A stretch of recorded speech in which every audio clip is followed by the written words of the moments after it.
If you ever wanted more fragments of silicon, you could go here. Better than breaking a window.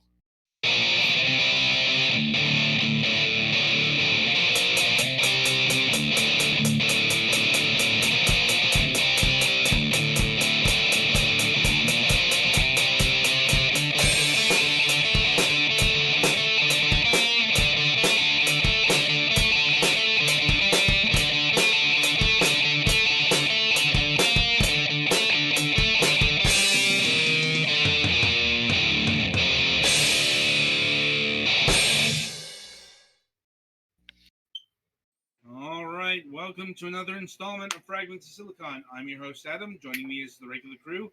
Let's get to the news. Petty, why don't we start off with you? Because I think you have some major news for us this week. My SSI decision came back fully favorable, so yay. I have an appointment for a meeting with them next week to make sure all the bank account stuff is good, and then, that all the asset limits are, not being exceeded and whatnot. And then Dotting the I's and crossing the T's. Yeah, and then, overall the week had been, fairly chill. And then yesterday, my sister had to take her cat to the vet because he had some matted fur on his rump. And turns out what we thought was just, him not cleaning himself well enough is he has worms and some pretty bad infections back there, so that's fun. Luckily, the vet we go to is actually really affordable, so we got the worm meds and stuff, and yeah. Well, that's good. The only thing is we have to keep the cats downstairs separated from each other for at least 10 days. And they're rather friendly towards each other, so one cat has been trying to get into the other room. So yeah. Okay. And yeah, 14 streams have been going well. We did beat what's it called? Cloud of Darkness again last night, so we're going back into Shadowkeeper. So that's gonna be fun. And I think that's it. Okay. Alex?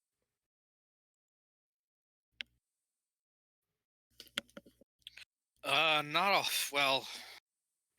a whole lot, anything special going on around here. Still having some significant frustration about trying to figure out how much I need to pay the doctor for some things that I need to have done. Tests so that they can, know how my health is, since it's been a while.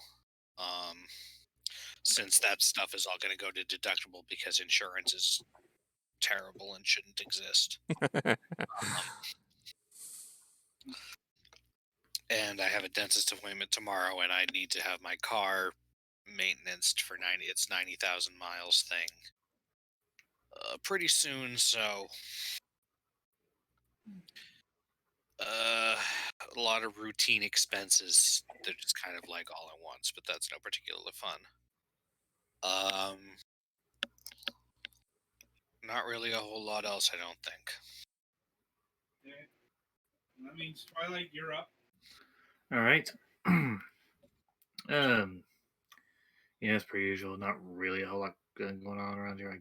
I guess in terms of actually noteworthy, interesting things that have happened, my landlord gave a neighbor the boot just last week because, well, not really the neighbor, not really the proper owner of that house, but a squatter.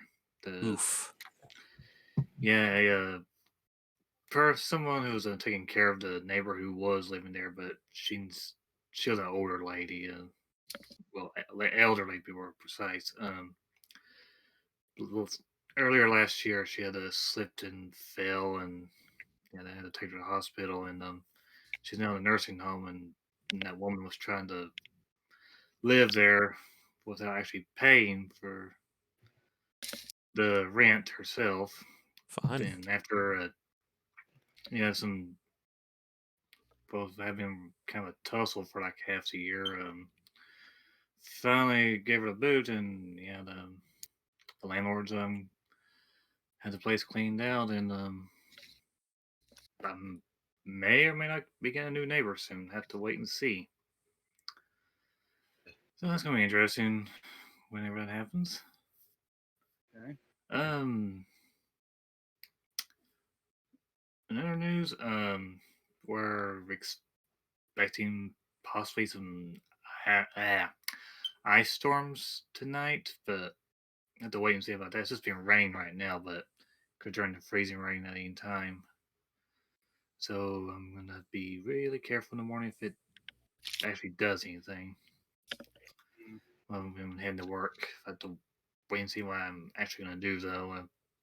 I could easily walk there if I have to. um, um, besides that, me and Mac have continued the collaboration, and eh, last Monday was fun, but also frustrating because since since um APB is a free to play game, there's some hackers there, and we did encounter like I think two of them. One guy Fun. was just pogo sticking around with his shotgun. But it's the most efficient way to travel. I think it was a shotgun. It actually might have been a sniper rifle. Actually, not really certain now. Yeah, That just raises even more questions. indeed. Yeah, but anyway, yeah, we're gonna see what happens this coming Monday.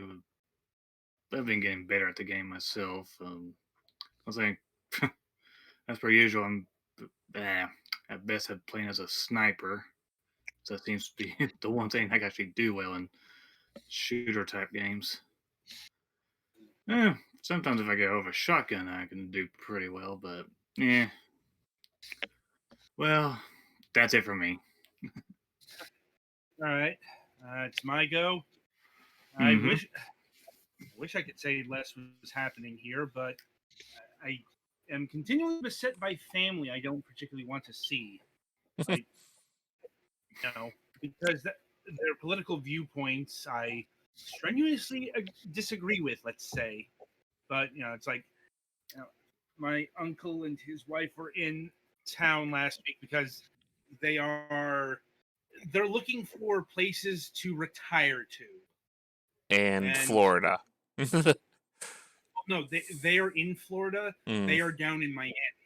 Ah, Like, they want to get away from the expense of living in West Palm Beach after they retire. fair. And Mm. there are some other reasons they want to leave there that I won't go into. Um, let let's just say it's family drama. Just just some family drama that's been going on for about 10 years. Like, Oof. yeah. But they were looking here. They were looking a bit up north. Um, what they're researching a lot of places right now. It's like they could move here. They could move up to Pensacola. They're not sure yet. So, also like a like a cousin came into town as well. I wasn't a part of that because never met the guy. Didn't really even know he existed before this weekend. You know, it was more a older generation thing, let's say. Like, and on top of that, I'm going to be seeing my brother more because I'm like, just he's not in the best of places emotionally. Now, I mean, divorces will do that. Mm-hmm. So, like, it's been made clear of where certain boundaries are this time. Like, but again, so you know, not so much my life is in disorder. It's more other people's life are in disorder, and they bring that drama with them. You know, maybe not intentional, but it's draining nonetheless. Mm-hmm. Anyway, now the news. It's gotten warm again. Like it's like 80 degrees today. Like I mean that is Florida, but it's also going to get cold again, and like this is why I'm congested in the morning because you know experiencing uh, 20-degree temperature differences a day. Mm-hmm. Anyway, so that's about it for my news. And yeah, that's about it for the news in general. So merrily we will roll along to the interview portion of the broadcast. And joining us this week is Iori Branford. Hello. Hello, how are you doing tonight? I'm pretty good. Things are a little bit hectic because of the version 1.1 update scheduled for, Mm. I believe I'm targeting Friday, but I'm I think I can make it. How about you guys? Um, I'm not exactly sure how to answer that because you know it's really not our anticipation. But we'll get into the 1.1 patch in a bit here. But to start things off, um, our usual entry point into the discussion of things is asking this question. Um, what got you interested in video games, both on a personal and a professional level? Well, I guess like most gamers, I discovered it in my childhood. In my case, at a friend's house when I was like, or no, even before that, I was on my parents' computer, like since I was like a toddler or so. Started out with like IBM booting games, and then Nintendo at a friend's house. Way too much. They had asked me to stop playing Nintendo. Um, but I never. And then came the Genesis. That was the first console that we owned. Mhm. The first Genesis game was Sonic. Um, and then PlayStation 1, um, PlayStation 2, and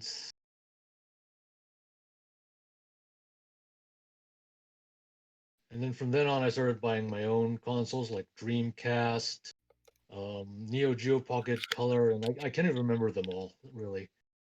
I'd have to go through my I had to go through my basement, so to speak, find them all. Um, Right. I suppose to narrow it in a little more, with those classic systems, what classic shmups did you play in your youth? So, I actually came kind of late to the shmup genre. Like when I was a kid, I would play like more casual type of games like Raptor, Tyrion, mhm. or is it Tyrion? I'm not sure. I think And it's other, Tyrion. hmm and those shareware DOS games like that. Um, and then in college, I discovered Thunder Force 4, known as Lightning Force over here, and I was hooked. I was officially a shmup fan from then. And Yeah, Lightning Force, spelled like light, like LIT. lightning, Like like you're it's always a naming convention that I don't understand it even to this day. As I'm like, why would you go with that? Thunder Force 4 worked, you know, and well, I guess because they didn't release, not all the Thunder Forces came out here, so they didn't want to confuse people. Same Well, thing, same reason as Final Fantasy 3 and so on. I don't buy that because they called Thunder Force 2 Thunder Force 2 and Thunder Force 3 Thunder Force 3. Like, There is that. So Clearly, they were of that rare brand of dubbers who also believe that 4 is unlucky for reasons. well, and Mhm. the other thing is, like, it was the same company. Like Sega published all the Thunder Force games on the Genesis, if I'm remembering correctly. Like, it's it's just an Yep. inexplicable naming convention. But anyway, and so from Thunder Force 4, where did you go in terms of shmups?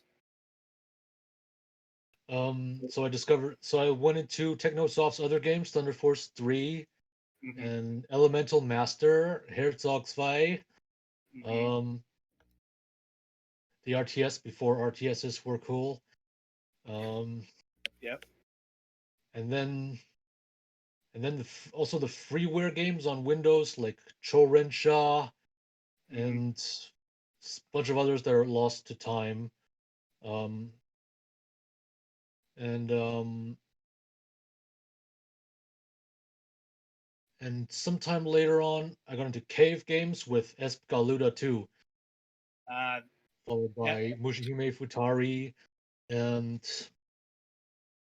Mm-hmm. Any treasure in that mix? oh yes, Or Ikaruga. Discovered Ikaruga later in college, right? as well as earlier cave games like Dodonpachi, Esperade Mm-hmm. that I just forgot about. Like, did you play any of Psycho's shmups?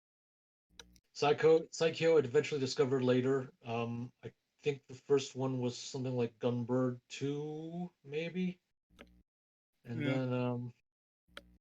then all the Strikers games and Dragon Blaze. Yeah. So sounds like you had a pretty full range of experience. Hmm. Like, um, and moving along onward, where at what point did you decide to, make your own shmup, basically?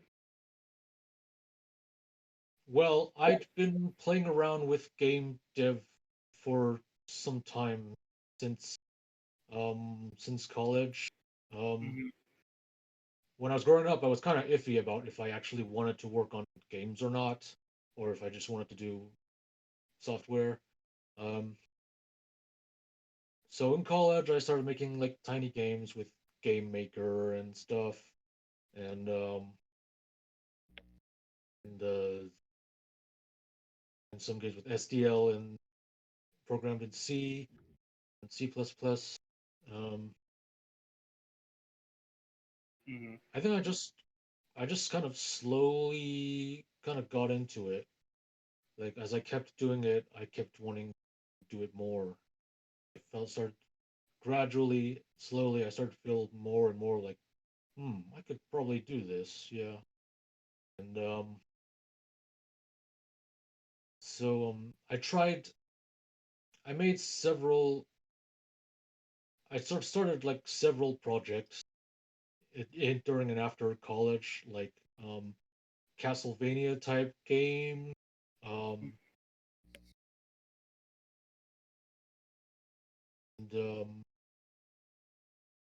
and that was about then I got my first job at Gameloft, Oh. and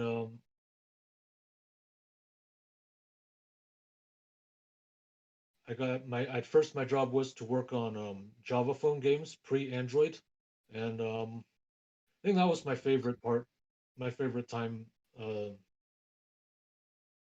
my Mm-hmm. favorite time of working there, because I got like a small team, and I, Talk about your formats with limitations, though. it certainly does. There was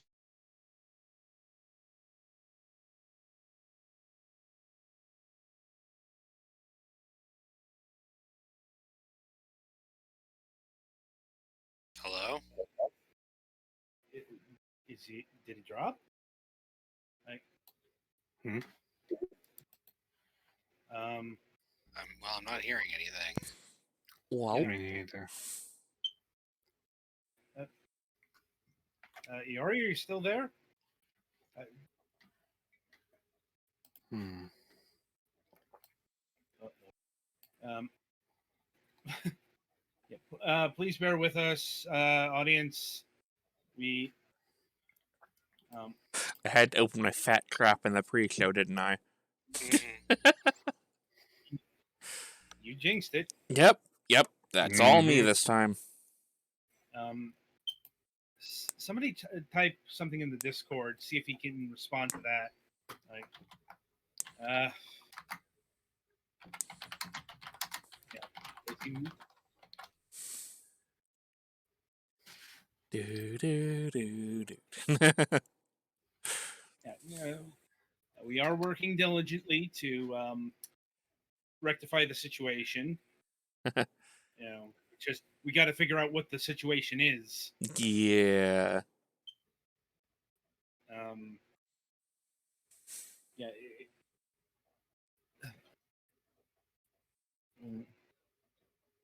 Yeah. Hmm. Can you hear me now? There we Yeah, go. there you are. Yeah, there we go. Okay. My phone sleep. I'm on my phone and it sleeps. Okay. Sleep mode got you. Yep. Okay, so Yeah. I have to keep touching the screen then. All right. Fine. Yeah. Yeah. There we go. There we go. We got the problem fixed. Anyway, God, where did we leave off?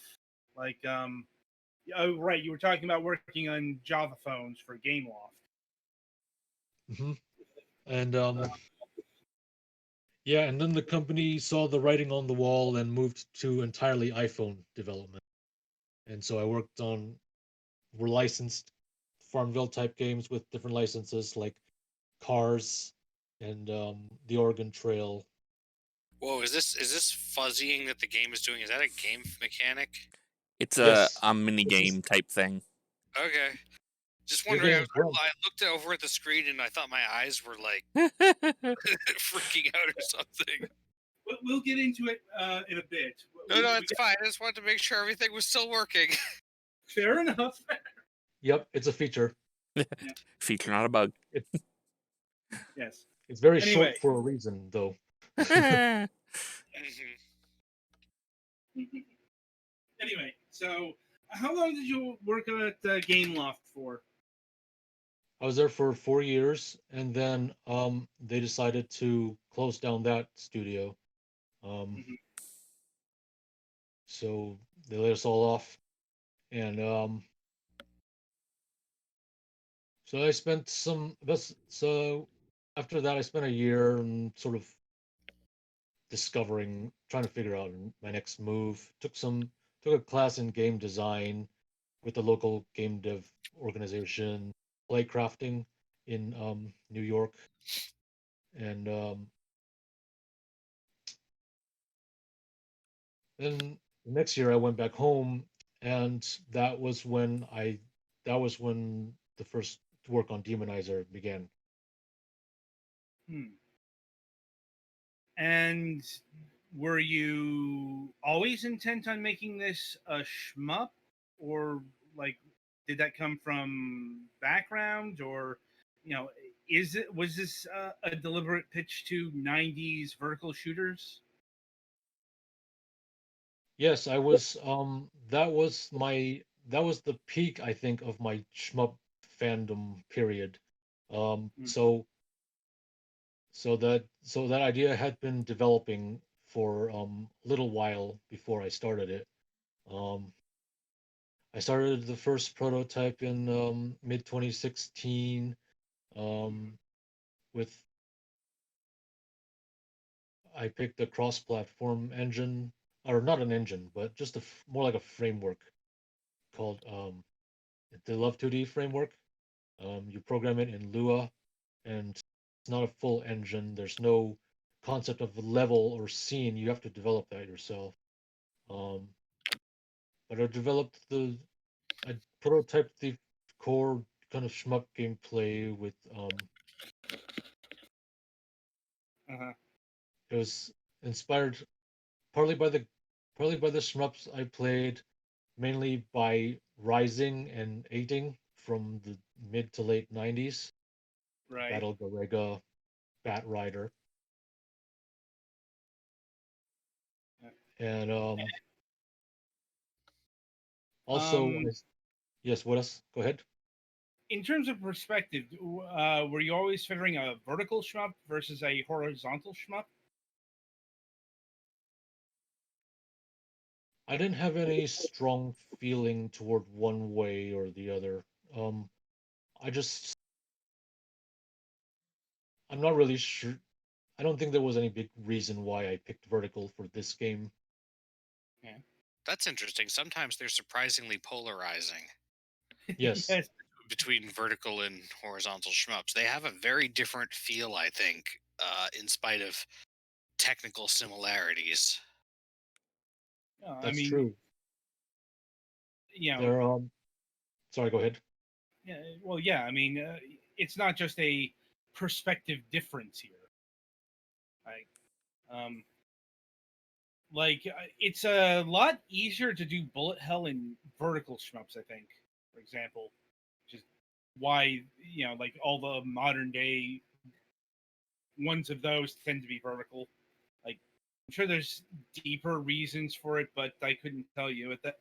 Um, but um, no, Thunder Force is actually a horizontal shmup series.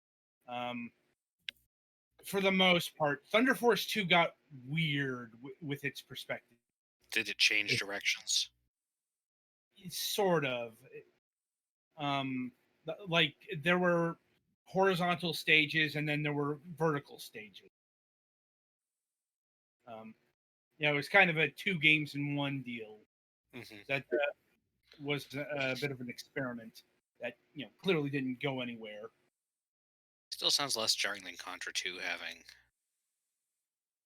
having. Contra always had alternating stages. That's true. Even The the first one had like behind the back, didn't it? yeah, the 3D parts, yes, they were all they're yeah, that was the good way to have variety in those days, yeah. Uh-huh. now one thing that's interested me about Demonizer since I first played it is the resolution here, because Hmm. you know like what you're seeing on screen here is the actual size of the playing field. Like even in full screen, it's going to be the size, which you know, rem, invokes to me a very specific kind of shmup, and that is vertical shmups ported to the PlayStation. Like there was one, trying to remember, Gekaido. Never sure how to pronounce it. Probably That did, Gekido. yeah, um, Um, and there were a few the others that did this. Like, was there any particular reason why the game is in this particular resolution? well, it worked out pretty good that it worked out pretty good because a, I, there were a lot of good amount of free assets in this made for this resolution, made for this around roughly this resolution. Like Store-bought trees and stuff. yeah, or not even yeah, either store bought or just like open source art that's Creative Commons license. Yeah, sorry, that was metaphorically store-bought. In the Hmm. if you can't if you don't craft your own trees, store-bought is fine. Hmm. Mhm. Yeah, so most almost all the backgrounds and enemies are based on off the shelf assets. Um, Is that why the yeah. friend characters that you're saving are at a different scale than the enemies, or are they just large people? um, Actually, they're just the enemy sprites with wings attached. Huh. Um, Oh, I think I might maybe have been seeing the option characters Mm. that are yeah, large. yeah, those are the ones I'm talking about. Yeah, maybe the wings just make them look bigger. Uh-huh. And so, what's the story of Demonizer for those who might know? Like, what's going on here? This is a Demonizer is set in the fantasy world where basically humanity and has switched roles with monsters, as kind of inspired by thinking, well, what if, in RPGs you're always fighting monsters and stuff. What if the monsters, and there doesn't seem to be any like particular reason to kill them except you run into them and they're there. So I thought, what if the monsters who are trying to kill you are just in RPGs and such are just defending themselves from like when you invade their habitat, and from there grew the idea of um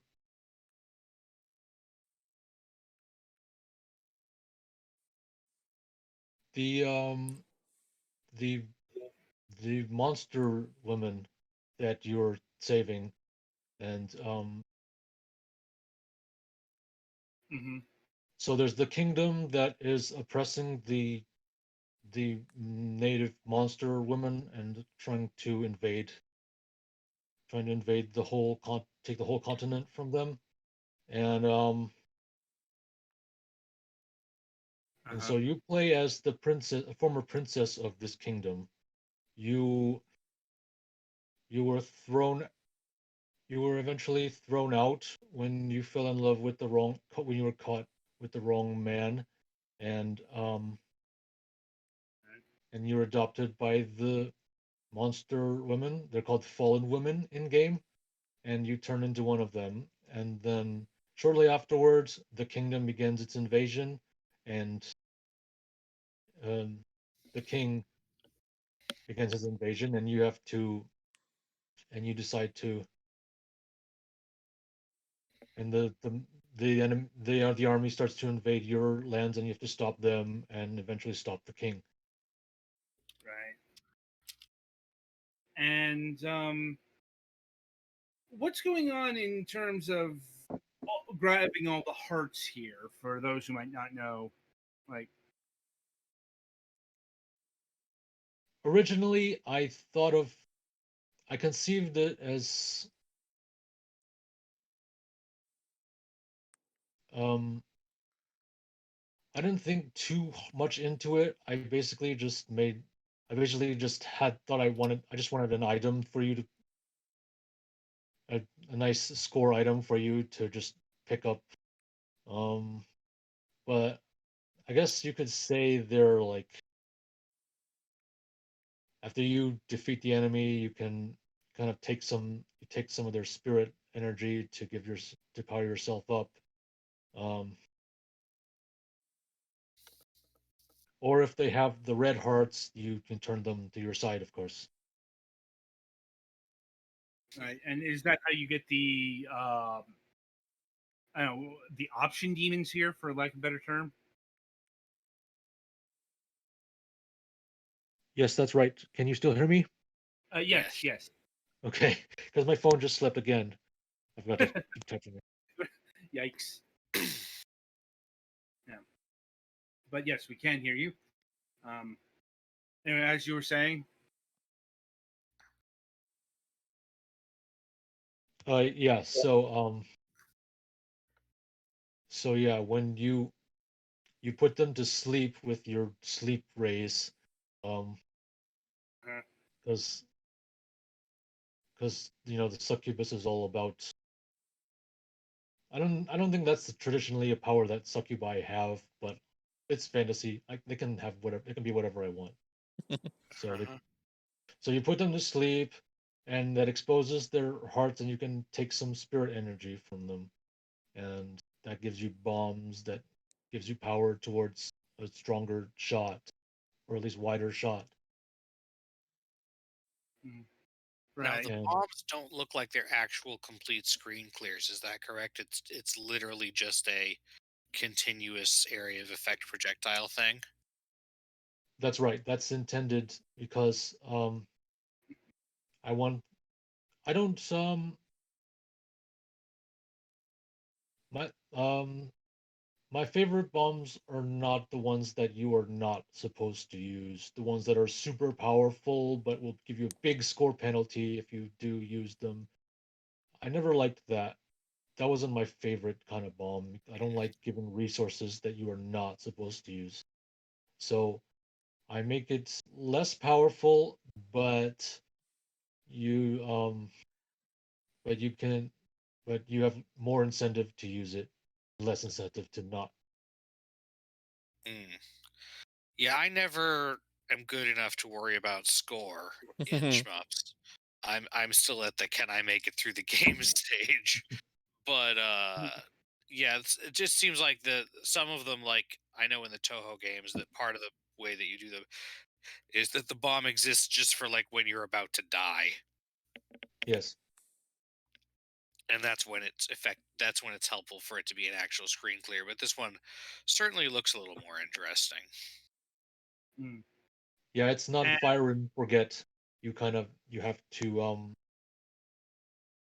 you can't just uh, you don't get you don't get to do whatever you want for that time. You can defend yourself by going inside. Um,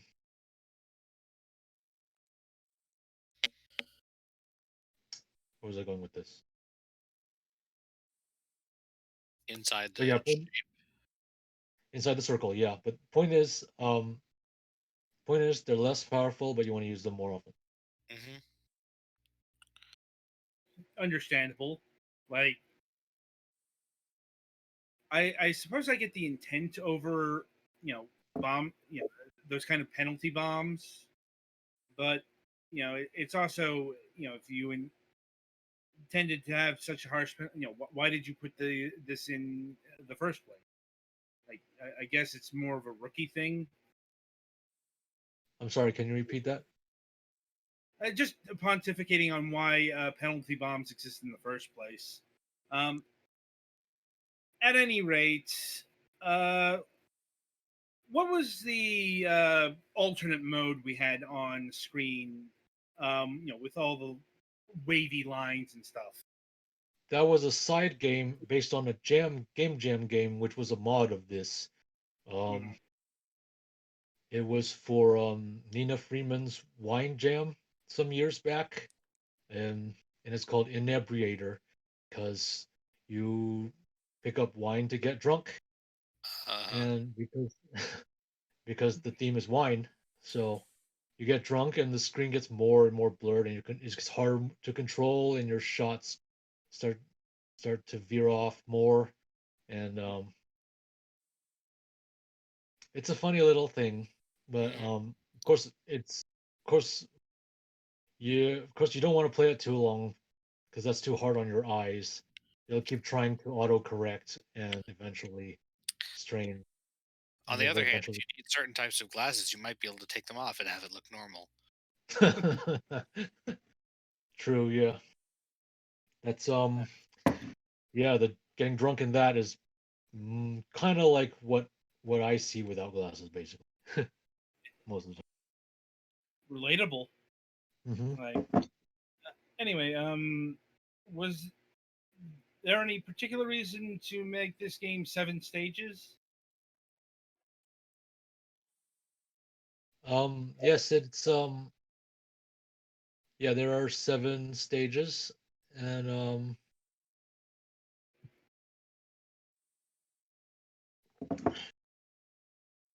I would that was probably more than I should have taken on. Um, Partly, well, one because I'd never designed a game of this size before, um, let alone a shmup, let alone 7 levels for one game. Uh, 5 would have been the sensible number for a first time developer, and that's what I would recommend. first-time Uh, developers. I suppose an additional question here is: did you develop the game, the entire game yourself? So I did all the programming and level design and system design, and I got all the art off the shelf, off the open game art sites, like I said, and Right. sometimes commission it some custom art, the player sprite, important characters like that, Right. and certain poses that weren't in the free assets, of course. Mm-hmm. And then for the music, the soundtrack, um I happened to find a guy who could work in. Well, I went with I wanted to have like authentic chiptune music. That was definitely a must have for me. No big reason, but so I got a guy who can make like chiptune music in the Deflamask composing tool Mm-hmm. on the Discord community of that tool, and I completely lucked out because he said I'm going to do it for free. I'm just doing it. This is just a hobby for me. Um, Unfortunately, like me, he underestimated the work of of Uh-huh. making a full soundtrack, like I did with making a full set of levels. And but he wanted to honor his word, so he kept at it. Um, and it was doubly impressive because he was attending school and going through some other life stuff at the same time. Um, and so although it did take him a little while, he eventually did manage to produce all the tunes that I needed, amazingly. And And well, how many tracks was that? see, so 7 levels, uh, Mm-hmm. and all the different jingles, game over and level stage clear, and the tutorial and the menus and a couple of menu themes and the ending. Um, some of these I think he already had on the shelf. He wasn't using for anything, but that's okay. They worked out still. Okay. And can you get the soundtrack?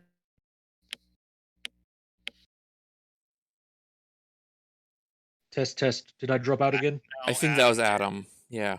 Okay. Yeah. Okay. Technology.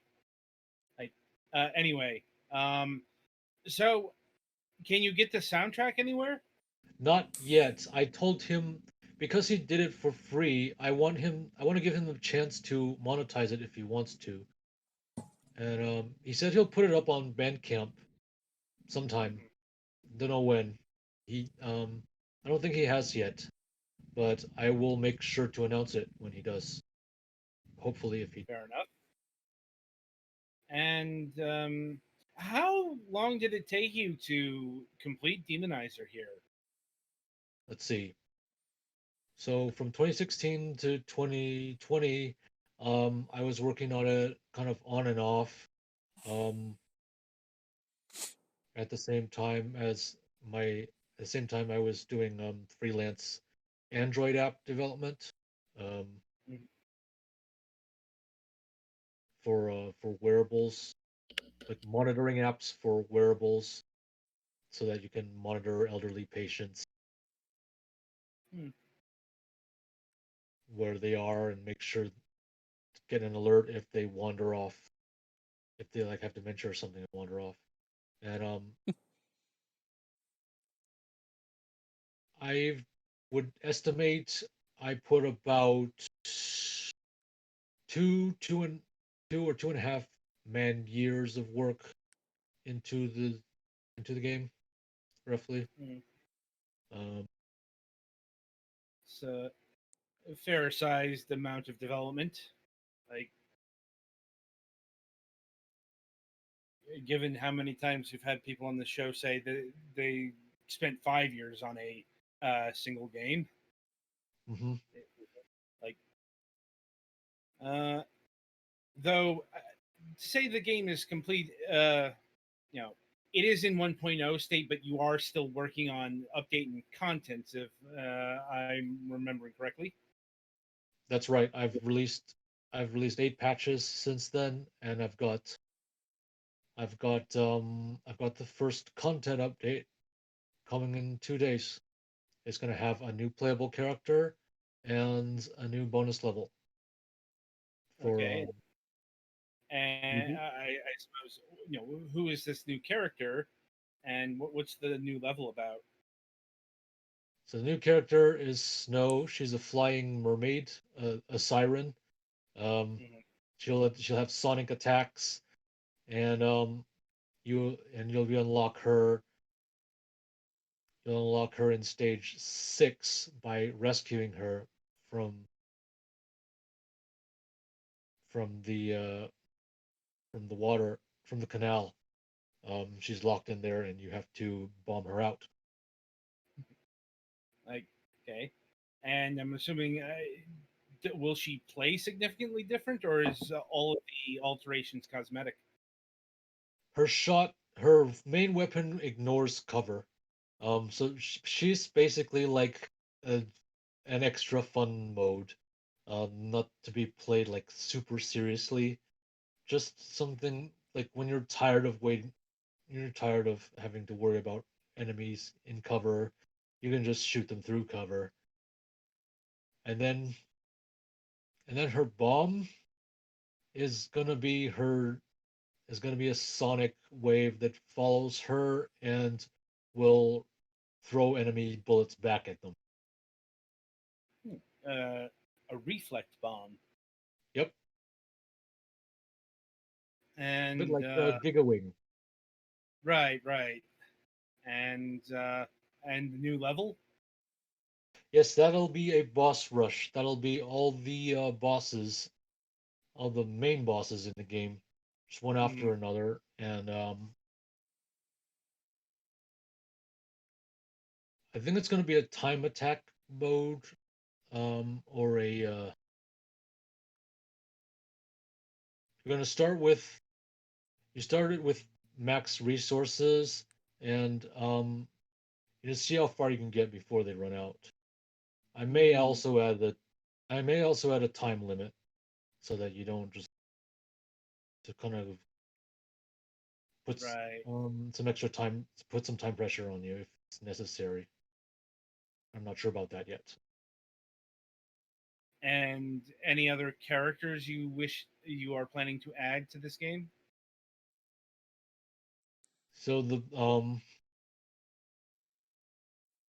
So one thing I forgot to mention about the story is the protagonist's sister is for Mhm. some reason decided to decided to participate in the invasion and the slaughter just just and just out of loyalty, yes, to her kingdom, to her father, and and one of the story goals is to save her and and convert her to a monster like yourself, and um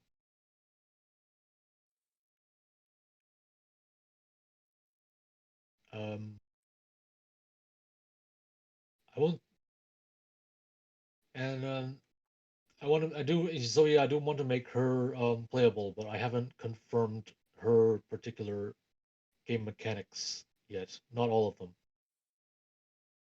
I say. And any other content patch ideas, like a new hard mode or something, anything like that? Yeah, after this, I want to do a mission mode. Um, that is a bunch of short levels, Mhm. um, with a certain objective, like a certain objective as a way of teaching you some of the more advanced game mechanics that are not covered in the tutorial level. Um, Right. so like how to like when you like how touch using touch damage and about um as a way to like how like some of the different uses for touch damage are like damaging enemies even in cover and charging your bombs more quickly and so the missions will be based around teaching you that. Okay. And in terms of platforms, is this game Windows only, or is it available on the Mac and/or Linux? um I have builds for Windows and Linux on Steam. um HIO on HIO I have Windows, Linux, Mac, Android, Raspberry Pi, and the data file so you can run it on anything else. I can't Okay. wait to see somebody start running this on their fridge. I mean, not impossible given that, all like appliance firmware and shit's Android based or Windows based, You haven't shit seen like the that. fridge that was able to connect to Game Pass, have you? Like straight up No, playing that's what Game I'm saying. Pass games. That's what I'm saying Yeah, is like, you know everything is so much easier to get working on another thing because it's based off of that other thing, fair enough. as opposed to you had to work to get Doom to work on other things back in the day. Um, yeah. Also, it's Demonizer is on Vox Pop PC as well. Yes, they're another PC game store that's growing, and Mhm. and they're trying out this new kind of revenue share model Right. where you can anything where you can share games sorry, recommend anything you do with a game, recommend it, review it, um, whatever can get you some of the uh, some of the currency for that platform and spend that on more games. Um, Mainly, I just thought, uh, hey, it's the more platforms, the more choices, the better, I guess. The more chances for revenue. It's mainly Indeed. my reason for joining. Right. I suppose on that note, I suppose my final question is: do you have any plans on porting this game to consoles, like like Nintendo Switch version, for example? Work has already begun on porting to a certain console. I don't know. I'm not far enough to formally announce it yet. Wink, wink, Um, NDAs, wink, wink. Okay, then let me phrase this as an extreme hypothetical. If you were to release a version for the Nintendo Switch, do you know if you have the capacity, or would you want to try to make it so that you could play it with the system tall way up? Because I know that they've done that for a way of playing certain old arcade games when they're ported to it. um, yes, if I were to bring it to the Switch, I would basically not have to do anything to support the vertical mode. Um, in fact, that would be my first choice of console to port it because because of the particular accessory for playing in a vertical mode when handheld, the flip grip. Okay, I wasn't sure if that was like available on standard dev kits and stuff.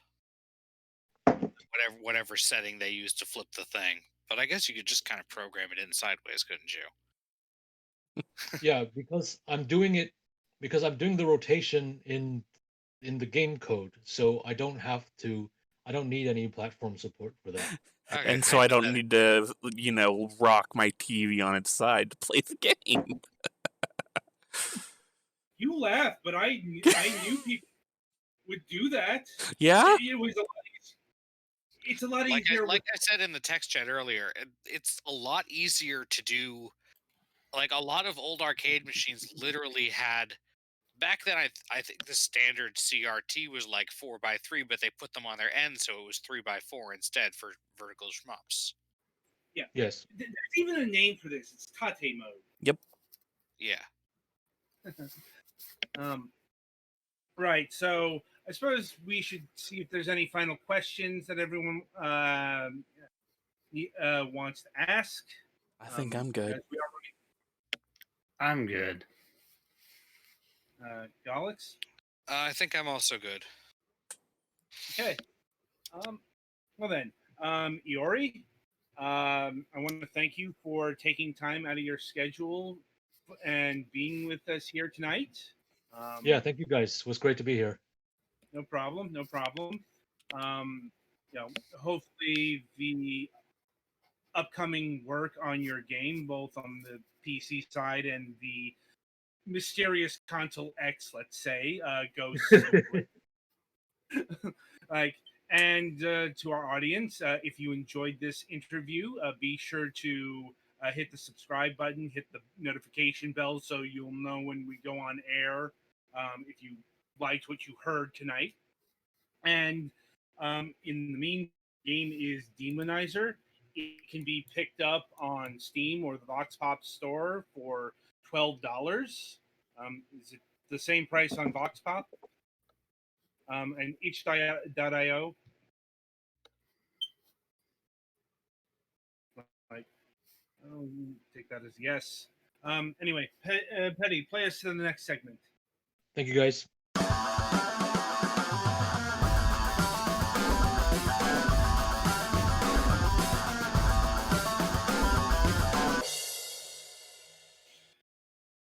All right, welcome to the topic of discussion. This is the second part of the mainline episode where us, the staff here, talk about a particular topic of video games. And this week we're talking about Gearbox software. And we have a specific reason for doing this because, in case you missed the news, that happened last week at about this time, if I'm remembering correctly, Gearbox software is in the process of being purchased by our old friends at the Embracer Group. And for those who don't know what the Embracer Group is, they are the former THQ Nordic, sort of. It's a whole fucking story. I think we talked about this once. Yeah, I think like when I went over the Embracer Group itself in detail, like basically it works out like this. Like there is a publisher called THQ Nordic, who's based out of Germany and Austria, and then their parent holding company based out of Sweden was also called THQ Nordic, and they got really confusing. So the parent company changed its name to the Embracer Group, and this group has been just gobbling up developer after developer and publisher after publisher. And Gearbox Software was the biggest, but wasn't the only one that they grabbed, embraced, if you will, last week, because they announced that alongside their Saber Interactive unit getting Aspire Media.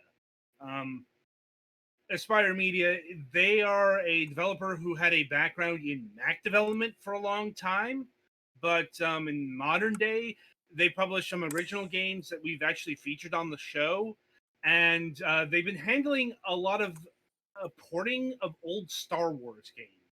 Like they brought the Knights of the Old Republic games to the iOS and Android devices, and they brought Jedi Knights and Jedi Academy. No, it's Jedi Outcast and Jedi Academy that went to the PS4 and the Nintendo Switch, and they did Star Wars Episode 1 Racer recently as well.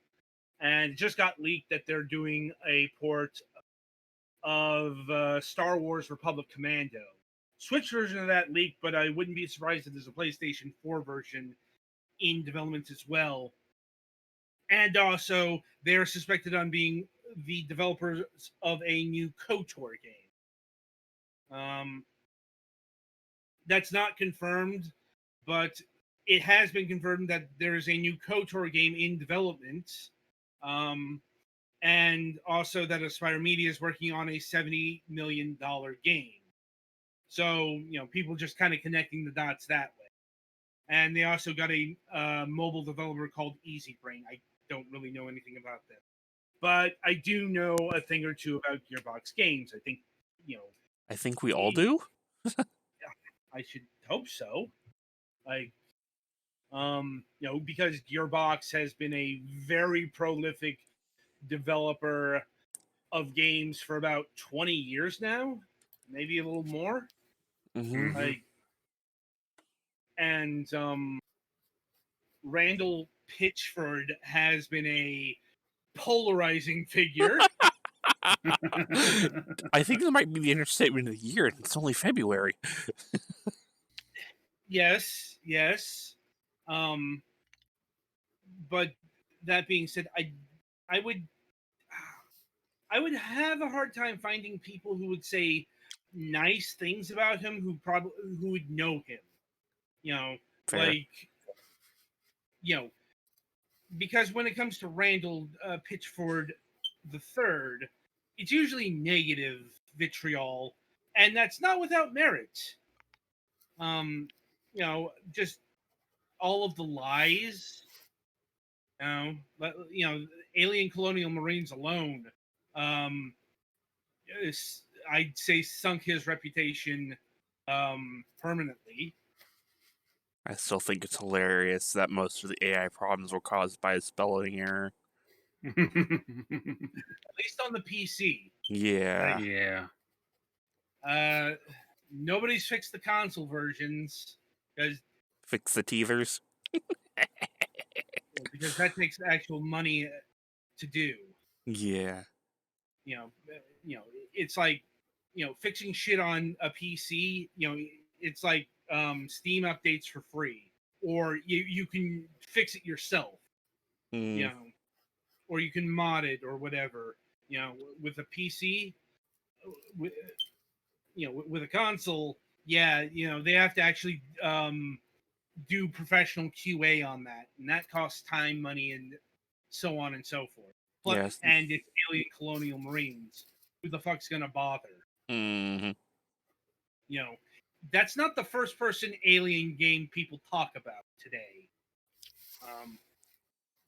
That's Alien Isolation, by the way.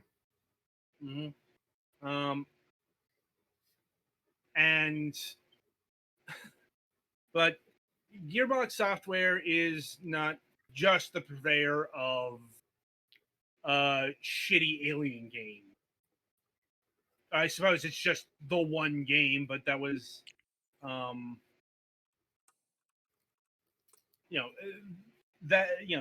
and it's not the only legendarily shitty game that they published. Because let's not forget that they had a large hand in delivering legendary shitburger Duke Nukem Forever. Oh God. I'll grant not completely their fault, because a lot of the reason why that was shite was because 3D Realms just could not stop chasing the latest technological trends. And I mean, here's what it was impossible for Duke Nukem Forever to be an actual good name about 2 developers before it actually got released. Yeah, there was a time when Duke Nukem Forever could have lived up to the hype. Like, Mm. by accounts of what we got of the 2001 version of that game, that was actually looking to be really, really good. Maybe not quite living up to the hype of the time or whatever, but it Certainly was jokes that would not age well because Duke Nukem is itself a joke that would not age well. right. I mean, Duke Nukem as a character, well, I mean, he wasn't really a character. He was a character in the 90s because he had, mind you, a lot of heavily borrowed from the pop culture of the 1980s and 1990s. For fuck's sake, he lifts entire lines wholesale. Like, I've come to, I've come to kick ass and chew bubblegum. That's not fucking Duke Nukem's line. That is Roddy Piper's line from They Live, like verbatim.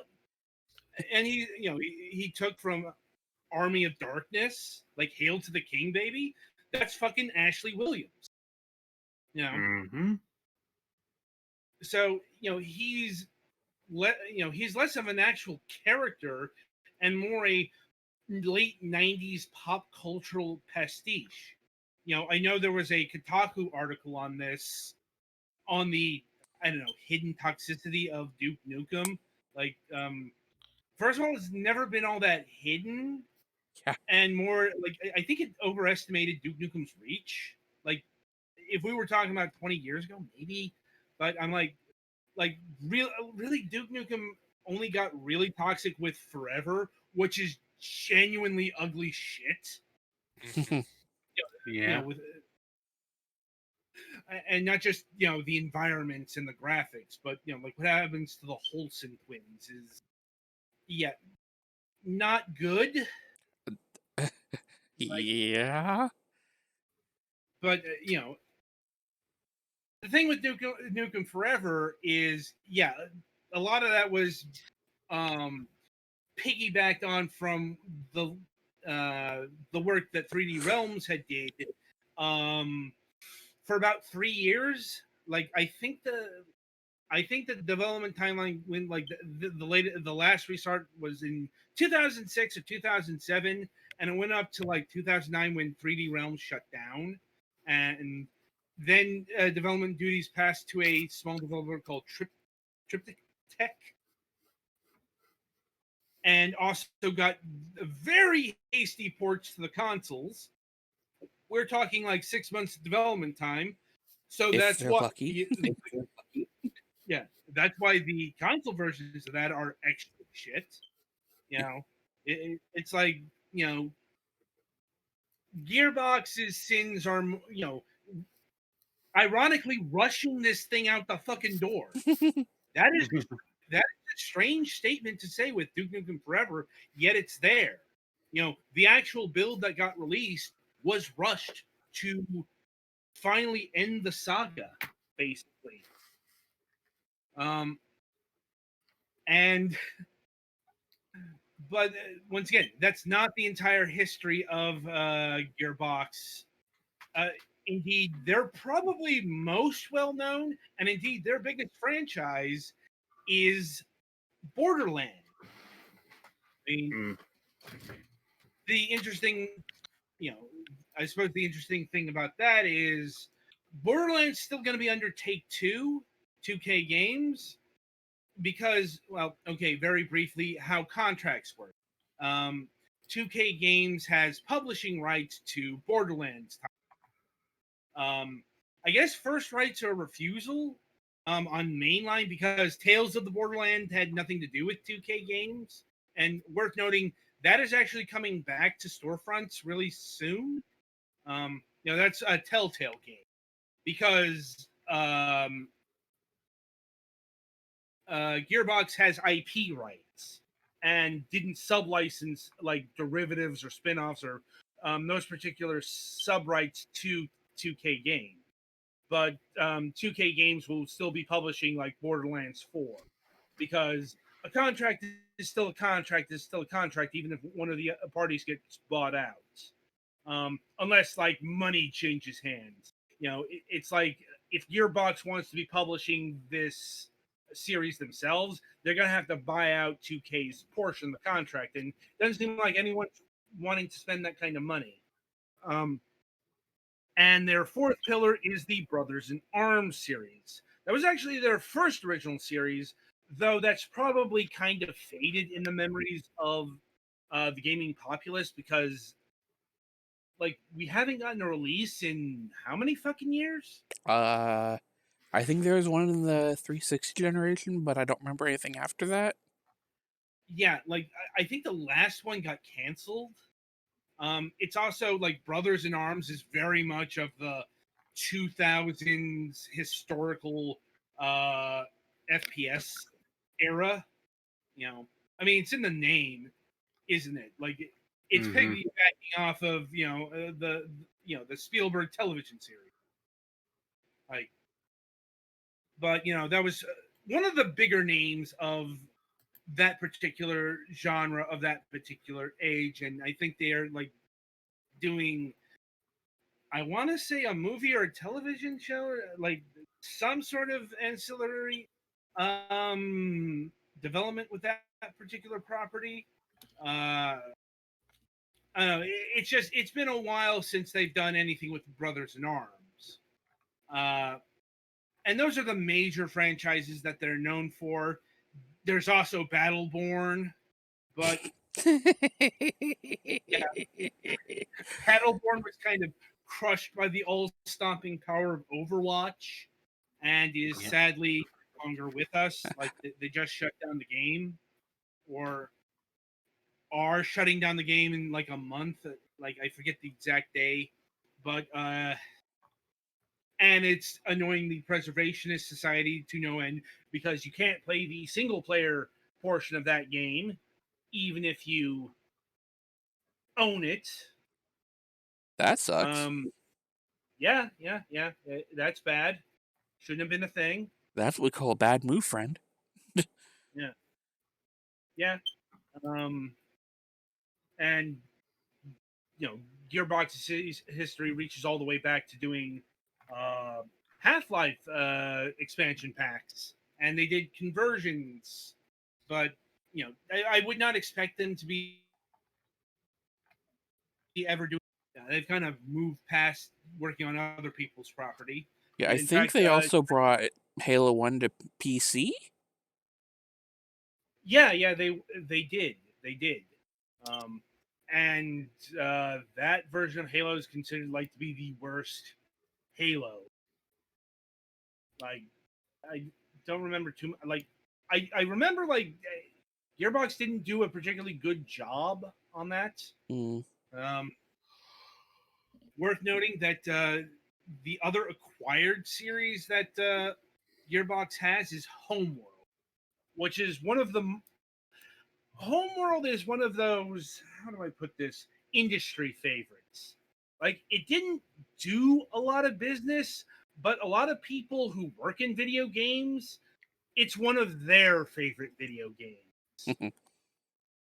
I'm like, which is a big reason why it's one of the few, because the original THQ used to own Homeworld.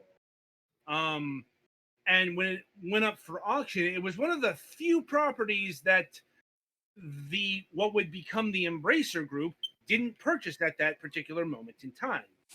Like, funny story about that, the it's like the winning bid for the Homeworld property was Gearbox, but the company that they outbid was Aspire. Yeah, that's some full circle shit right there.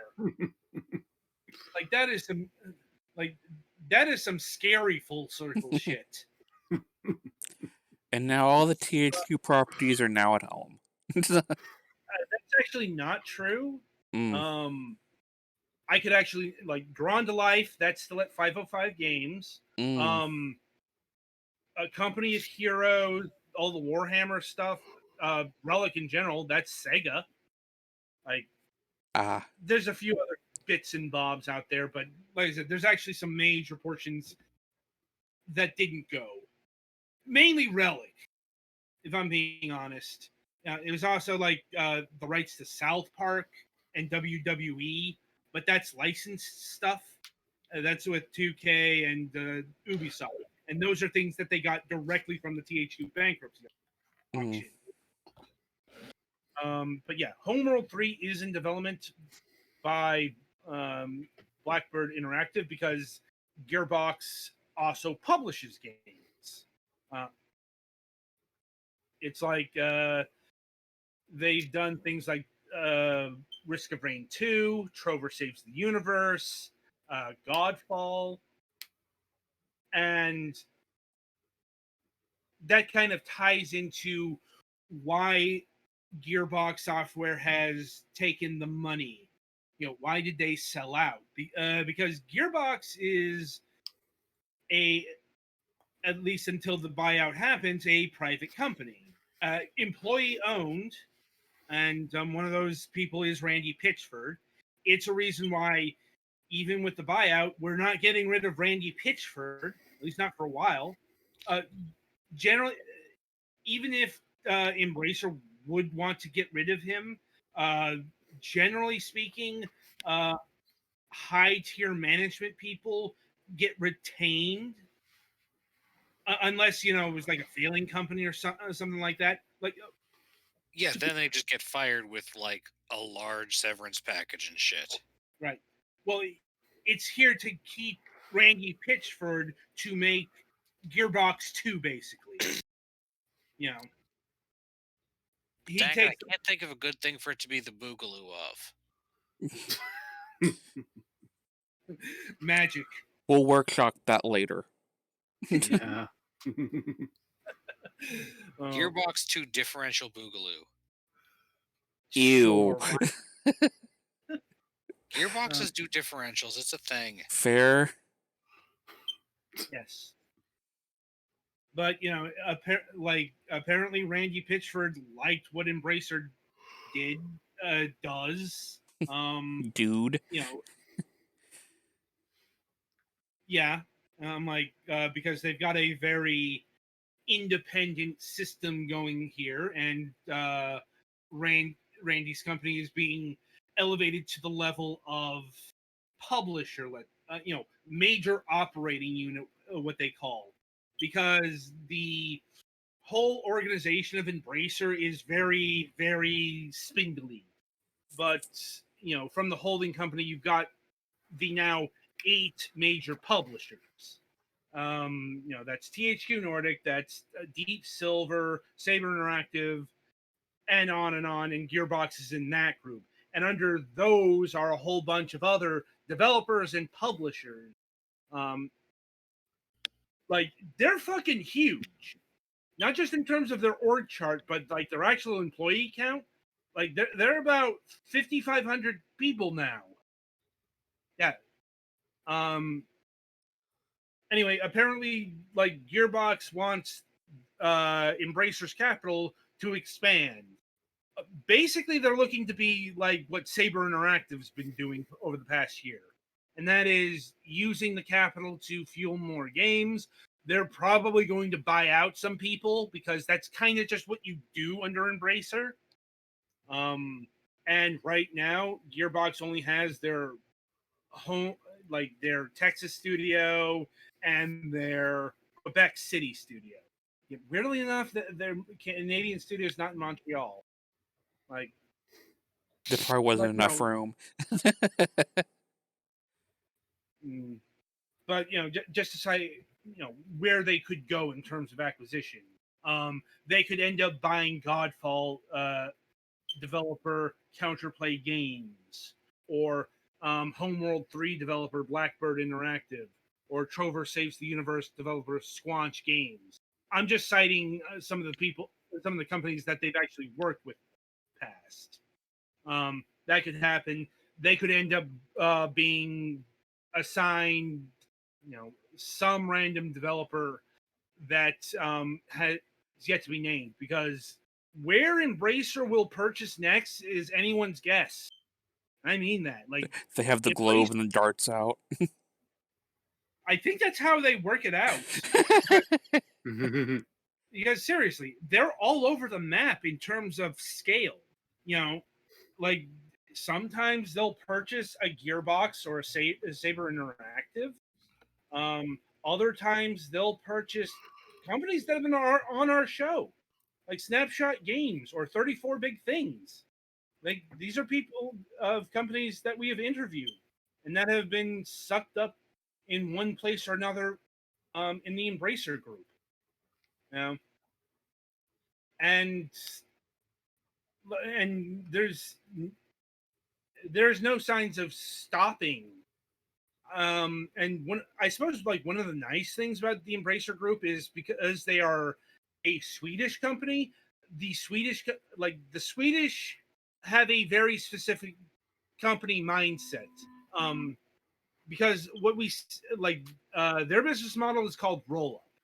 So they've got a whole bunch of developers and publishers that, like, if this were based in America, oh god, you would see so much fucking consolidation. They would just be like lighting the buildings on fire trying to put them together. More or less. But But you mean they actually have a culture where they believe in companies like taking care of their employees and not firing them for no reason? yes, actually I do. Because I will say, at present, this may change in the future, because you never know when shit will get dire. But things that you don't hear from Embracer Group acquisitions, people being fired. There are no stories of Embracer Group companies firing, or merging, or doing any of that. Like I said, that could change in the future, but they don't believe in streamlining. And I mean, don't get me wrong, there are problems with that, with the not firing people approach too. See in Japan, where it results in where keeping people in the company for life results in uh, not a glass ceiling so much as a ceiling composed of old people who have been sitting there for so long that they've just become part of the furniture. Well, it's also a problem when you can't. Above. It's also a problem when you can't fire people for being racist fucksticks. Yeah. I'm like, no, I have not forgotten about the 8chan incident. Now, I'll grant you that was with the THQ Nordic publishing division primarily, but that was with upper management types, and they have stock in, like, one of them had stock in fucking Embracer, and that kind of thing. Apparently it's in general harder to fire people in Europe, and like Sweden in particular, because Nordic countries have very strong employee protection. It's not all peaches and cream, people. Mm-hmm. Granted, trying to fire upper management anywhere is a bit of a slog, because even if like they were based in, say, an at will state, in general, you can't fire executives because those are based off of contracts. Uh-huh. And that's why the fucking CEOs and the CFO, that's why all those higher tier guys, that's why they get fucking payouts, because it's in their fucking employment contract. Like, it's not something that can just be taken away by the board or the president of a company. But anyway, so that's Gearbox's status, and we're probably going to be talking about more mergers and acquisitions in this year ahead, because it's an M&A season. Like shit, like there are mergers and acquisitions that have been so low key we didn't find out about them until a few days ago. Like Creatures has apparently bought out developer Umbrella. If you don't know who they are the developers of the Pokemon Rumble series. Uh-huh. I have never thought those as particularly good or engaging games, but apparently Creatures liked it enough to buy them out. Mm-hmm. This happened in October of 2020. Holy shit. Yeah. Oh. that kind of tells you where Umbrella was on the Nintendo Pokemon totem pole. Anyway, so we are running low on time, so I think I'll wrap up the discussion here. And indeed, coming up on the week ahead, on Friday, February 12th, our Friday morning show, we'll be having Mads Lauman of Laumania. We're going to be talking about their first release, Fireworks Mania, an explosive simulator. Yeah.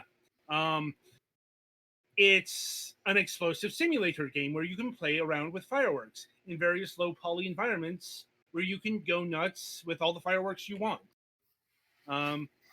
Sounds nifty, like, and less dangerous than simulating that in real life. And coming up on the Sunday reviews, we'll be having reviews of Leaf Blower Revolution idle game. Hello, Freeware Stand-In. Turns out the game I was working on this week is actually not only pre-release, but doesn't have a release date. I'm not even sure if it's the full version. Seemed to be, but it long story short, it has some fucking stability issues. Like, the game keeps crashing when I get to the third planet, and I don't know why. So yeah, that's on the fucking not scrapped, but it's in too uncertain of a state for me to go forward with any sort of proper review. I'm not even sure if I'm supposed to be reviewing. I didn't see anything on the, like, this XO1 was apparently, this is the influencer build.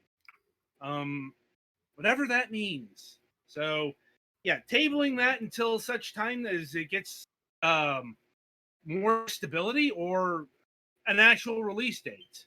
I mean, on that note, we've got Sherwood Extreme, which I know it looked like a platform kind of game, 3D platform game or 3D third-person shooter. This is another pre-release game, but it's coming out in March, and we're speaking with the developers next week. At least we plan to. Things can change. We got Nightmare Simulator, which I'm assuming is a simulator of nightmares. Twilight, that's yours. So It's actually a simulator of everything, but it's a nightmare to work with. and Zortix Starglider for the Nintendo Switch. Yes, the second Zotrix game, as I have been reminded, because I totally forgot about the first one. Yeah. Or the second one we're covering anyway. I don't know. Maybe there's more. Well, it's also because Zortix Solar Division was a tower defense. Right. Yeah. This is a completely different genre, so it's not surprising you would forget about that.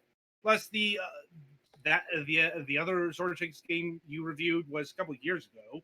Right. That's the main reason I forgot about it.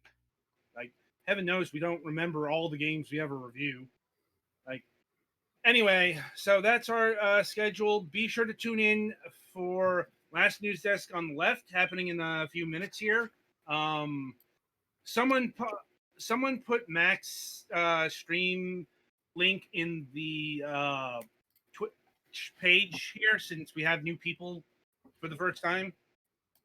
So, till then, I shall wish you good gaming.